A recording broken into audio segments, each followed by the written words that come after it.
day, my name is Angelo. This is Nation Voice Tower, your most preferred YouTube channel. How have we been? As for we over here, we've been perfectly okay, alright?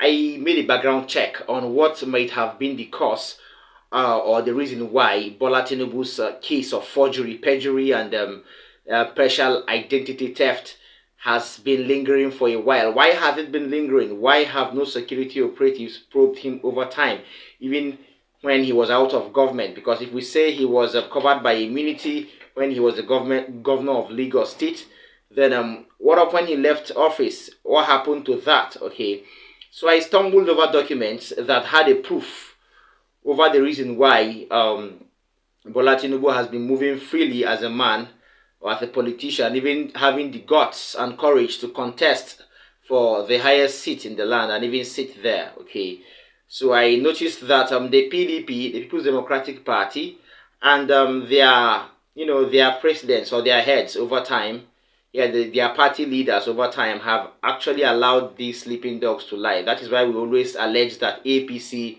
and PDP are all the same, because they've been offering us the same junk of old crap. Okay, that's what I would call it as. Okay, because when you notice everything, you will see that even during the time of Obasanjo, there was an opportunity for this, but he actually eluded that under the pretext that he was under immunity.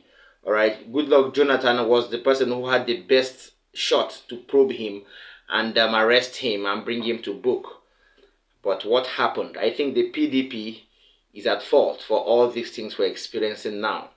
So this expose, this document I'm bringing, will expose the deal that Goodluck Jonathan had with Bola Ahmed Tinubu that made Goodluck Jonathan be in bad terms with Nuhu Ribadu, and that made Nuhu Ribadu also fall out in bad terms with Bola Ahmed Tinubu until his compensation as the new National Security Advisor. And that was one of the reasons why Nuhu Ribadu was made National Security Advisor. You don't know that, right?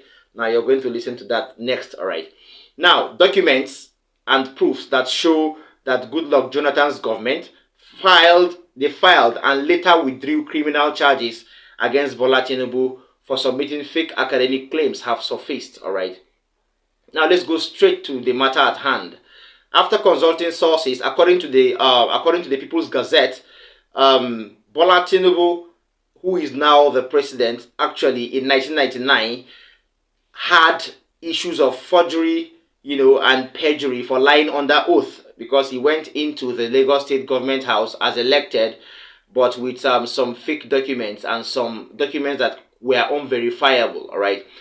The administration of President Goodluck Jonathan also tried to send Mr. Tinubu to jail on the strength of the late 90s perjury in January 2011, but abruptly backed down, according to copies of the federal information obtained by the People's Gazette, which I will be revealing to you after this expose. All right. Furthermore, it was found that his penchant for falsehood was first brought to the attention of Nigerians in 1999, shortly after he was elected Lagos State Governor by Nigerian human rights activist Mr. Gani Fayomi. Mr. Fayomi found that Mr. Tinubu lied under oath when he claimed he graduated from the prestigious University of Chicago in 1976 with a degree in economics. Bola Ahmed Tinubu had affirmed in an affidavit sworn before the Ikeja Division of the High Court of Lagos State on December 29, 1998, that he attended St. Paul Aroloya and Children Home School, Ibadan, living both in 1964. Subsequently, he listed attending Government College, Ibadan from 1965 to 1968. As part of the affidavit, Mr. Tinubu said he attended Richard Daley College, now known as Southwest College, Chicago, from 1969 to 1971. He further said he obtained a bachelor's degree in economics from the University of Chicago in 1976, having been enrolled in 1972. After bagging a degree in economics from the University of Chicago, Mr. Tinubu said he enrolled at Chicago State University in 1977, graduating in 1979. That was what the affidavit he swore to INEC showed, all right? Now, further in the affidavit, Mr. Tinubu said he became a certified public accountant in 1979. Subsequently, he worked as a financial consultant at Arthur Andersen, Deloitte Haskins and Sales until 1986, when he joined Mobile Nigeria until 1992. He joined politics in 1992 and was elected senator for Lagos West on July 4, 1992. Mr. Fawemi promptly sought a criminal investigation of Mr. Tinubu by the police. By the time the dust was clear on the controversy, it was already established that Mr. Tinubu had lied under oath about his primary, secondary, and tertiary education. He was never anywhere close to being admitted, more or less graduate from the University of Chicago, one of the best in the world. He also lied about being a certified public accountant. The only school Mr. Tinubu was able to hold on to was Chicago State University. Mr. Fawemi's attempt to make the police investigate and charge Mr. Tinubu failed at the Nigerian Supreme Court, where justices ruled that Mr. Tinubu was entitled to constitutional immunity as a sitting governor in line with Section 308 of the Nigerian Constitution. As part of the humiliation at the time, the GCI, Old Students Association, disowned Mr. Tinubu and cancelled a dinner scheduled in his honor after it was discovered that he was never a student at the elite high school in the country's largest city, Lagos. Alright, so furthermore, the truth remains that this particular case was established first of all by Gani Fawemi. That is public knowledge, okay? That is public knowledge. But I am trying to delve into the reason why Goodluck Jonathan did not allow or could not continue with pressing charges against Bola Tinubu. This is the secret between Goodluck Jonathan and Bola Tinubu. Hence, the secret between the PDP and the APC. I guess that is the secret Atiku Abubakar is trying to break now, alright? Now, Mr. Tinubu left office as governor in 2007. But he was never charged for his crimes until 2011, when the case was quietly exhumed by former Attorney General Bello Adoke. Court filings obtained by the Gazette showed that Mr. Goodluck Jonathan filed the matter before the Abuja Division of the Federal High Court on January 12, 2011 at 1:27 p.m., accusing Bola Ahmed Tinubu of lying under oath to have attended Government College, Ibadan, between 1962 and 1965 in his INEC CF001 governorship form. But less than 2 weeks later, on January 25, 2011, Mr. Adoke, the then Attorney General, asked the court to strike out the matter, saying he was filing the charges in another court, rather, a claim that turned out false since no fresh charges before the administration ended on May 29, 2015, about 4.5 years later. Alright. The case and its withdrawal were first disclosed to Sahara reporters in December 2014, with the outlet saying Mr. Bola Ahmed Tinubu may have cut a deal to endorse Goodluck Ebele Jonathan's 2011 candidacy in order to avoid being sent to jail, which could have imperiled his future political aspirations, just like this one he has now. The People's Gazette has now obtained the documents showing how the case was filed and withdrawn by the Jonathan administration. Mr. Adoke, the Attorney General, told Judge Ibrahim Auta, who retired as Chief Judge of the Federal High Court in 2017, that he was refiling in another court in the interest of justice. When reached by newsmen about why he let Mr. Tinubu walk away, Mr. Adoke, the then Attorney General, initially categorically denied that any charges were filed, saying, "I can confirm to you very categorically that no such filing ever took place." But when informed of the specifics of the court documents, Mr. Adoke said the charges were withdrawn because he did not authorize them to be filed in the first place. He also insisted that Mr. Goodluck Jonathan did not approve the case to be filed, saying he hoped his response would sufficiently lay the matter to rest. For the avoidance of doubt, President Goodluck Jonathan never authorized me to file charges against President Tinubu, and neither did I authorize same. the former Attorney General said. I hope this clarifies it. Thank you. That was his statement during that time in 2011.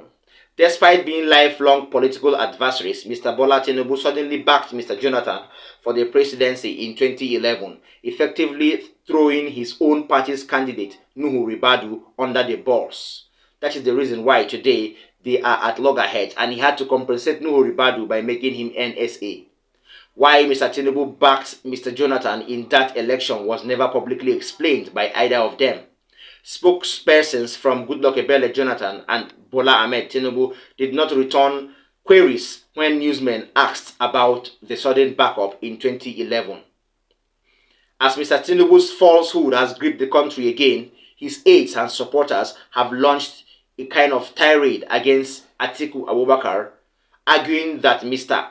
Bola Ahmed Tinubu could manufacture his Chicago State University certificate, which they dubbed a ceremonial document, using a purported third-party vendor. Even such imaginary vendor was not licensed by the Chicago State University to do so. This is what the supporters of Bola Ahmed Tinubu are trying to allege now. All right.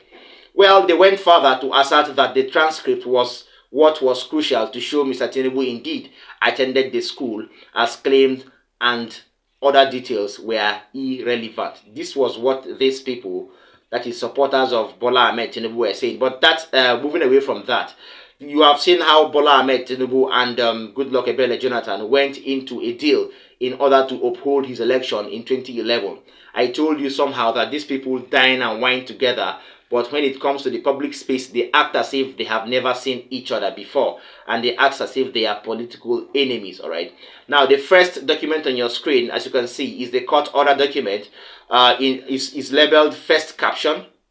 In the Federal High Court of Nigeria in the Abuja Judicial Division, holding at Abuja, with charge number FHC/ABJ/CR/04/2011, all right, between Federal Republic of Nigeria as the complainant and the Bola Ahmed Tinubu as the accused. His charges, he was actually filed, or he was actually, taken to court on the 2-count charge. That number one, on the day of December 20th, 1999, at Ikeja, Lagos State, on the occasion of making a statement on the Independent and National Electoral Commission (INEC) on his form CF001, which is submitted to INEC headquarters. It was under oath, and all the claims in that document were false. All right. The second document, as you can see, is the second count charge of with which Bola Tinubu was charged to court. That you, Bola Ahmed Tinubu, on or before the 13th day of January 2003 at Ikeja, Lagos State, on the occasion of making a statement on the Independent National Electoral Commission (INEC) form of CF001, which is submitted to INEC headquarters in Abuja, touching on your educational background, a statement required by law to be made on oath, did knowingly make a false statement on oath. That means he actually lied on this other second charge. So he was charged for perjury, lying under oath. As you can see, that document was signed on the 12th day of January by I.J. Iyakwari, the State Counsel for the Honorable Attorney General of the Federation and Minister of Justice as at that time. It is certified, you can see. The third document here, as you can see, is also the second part of the court order, or the charge document, okay, that had everything that had to do with the case. Okay, it said that notice of discountenance brought under the inherent jurisdiction of this honorable court. The honorable court is hereby notified that the prosecution has discontinued the prosecution of charge number FHC/ABJ, /2011. This was a document that showed proof of the withdrawal of the case by the then Attorney General and the Goodluck Ebele Jonathan's government. It was dated 25th day of, well, no date, but it was dated on the 25th day in 2011, all right? And it was signed officially by Mrs. O.O. Fatunde, the Deputy Director for Honorable Attorney General of the Federation and Minister of Justice, all right? The second document is also a court order with the same charge number, and it reads, upon this charge, dated and filed on the 12th day of January 2011, coming before the Honorable Court, and upon reading the notice of discountenance dated and filed on the 25th day of January 2011. So it was on the 25th day of January 2011. That means they actually put the date in the second page of the document. It was signed by I.N. Auta, the presiding judge. That means it has been certified that the Goodluck Ebele Jonathan regime took and withdrew that case by themselves. Have you now seen the secret between Goodluck Ebele Jonathan and Bola Ahmed Tinubu? That means somehow PDP and APC are actually pitching their tents together. These people would not stop doing incredible things, okay? No wonder Nuhu Ribadu is now the NSA, because it was as a form of reward and compensation for all the damages caused in 2011. I hope you have established that fact, and you can see vividly how we can as well go far to delve into our affairs. Now, finally, let me say my second update. Former Minister of Youth and Sports, Solomon Dalong, has reacted to his posting his academic credentials online. Was it to ridicule Bola Ahmed Tinubu or otherwise? Well, watch the video. In the interview, you will know why he had to upload his academic credentials online at a time when Bola Ahmed Tinubu is being dragged out for having fake academic credentials. Stay tuned. I'd like you to look at this picture because it was something that you tweeted at the time, very recently, as a matter of fact, and many were wondering, why would you go ahead and tweet this, your certificates from University of Jos? Why? Yes.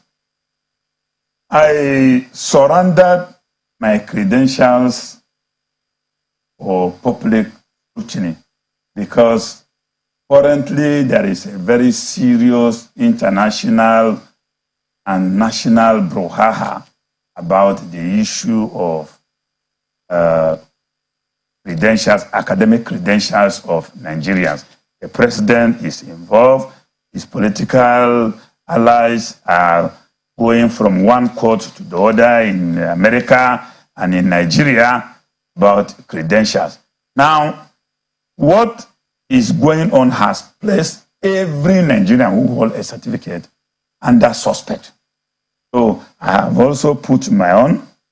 If anybody is not satisfied, he can also go to court to compel University of Jos to release my transcript. Were you trying to mock the president with this? No, I have a lot of respect for President Bola Ahmed Tinubu. I don't envy him with whatever he's going through with this certificate thing. But I think it is being mismanaged by his handlers. Those who are creating more problems for the president on this issue as his handlers, because the more they talk, they introduce new issues that people capitalize on to sort of add more burden on the president. This affects the president directly. So why are some people speaking for him? All right, you've watched that video. Solomon Dalong there, former Minister of Youth and Sports. All right. Now, well, I would say he was directing that to Bola Ahmed Tinubu somehow. Maybe he was trying to show that he is spotless. All right. Yes, because it is said that when, let me quote the proverb right, when the brother to a madman is seen on the streets, or when a bad dancer begins to dance badly, his relations begin to scratch their eyelids. All right. Yes. So Solomon Dalong is the chip of the old block, but uploading your own result online, well, that should be maybe a sort of verification or thereabouts. That is that on that particular update. Now, finally, I would love to say there is an update about the petroleum subsidy. All right, there have been debates whether or not the petroleum subsidy is here or it has gone and dusted, and is dusted. All right, but I have a revelation from one of the most senior staffs in the oil and gas sector. All right, Festus Okoye, Festus Osifo, I beg your pardon, Festus Osifo, president of Pengassan Petroleum and Natural Gas Senior Staff Association of Nigeria, has made an expose on the talismanic fuel subsidy removal. All right, he alleged that the price of crude oil has increased, and for pump prices to be the same today, that means there might still be fuel subsidy. He said a lot. Please pay attention to this video. Stay tuned.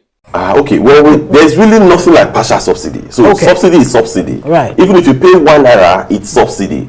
So what actually happened was that as at May 29th, when the president announced in Eagle Square that subsidy is gone. So on that particular day, if you look at the parameters that were used in doing the computation, principally, if you look at the exchange rate as at that day and the price of crude oil, you are going to discover that the price of crude oil as at that day was somewhere around $73 per barrel. And the exchange rate, official exchange rate as at that time, was about 450 naira to $1. But when they did it, because they already knew that they are going to converge the exchange rate around 600 naira plus, so what now happened was that the initial price of crude was calculated at about 650 naira to $1, and the crude price of $74 per barrel. There is a platform where, in fact, the crude oil market is extremely transparent. So there's a platform called Plat. Right. Plat is a tool developed by Standard & Poor's, S&P. So in Plat platform, when you go there, you will see the price of crude and the price of the product derivable from crude. So immediately you see it, you will not see what it will cost you per liter in USD. So once you take that, you multiply by your exchange rate, then you add transportation and it gives you the landed cost. So it's very easy. So now, when the subsidy was removed, there were some parameters that went into the calculation.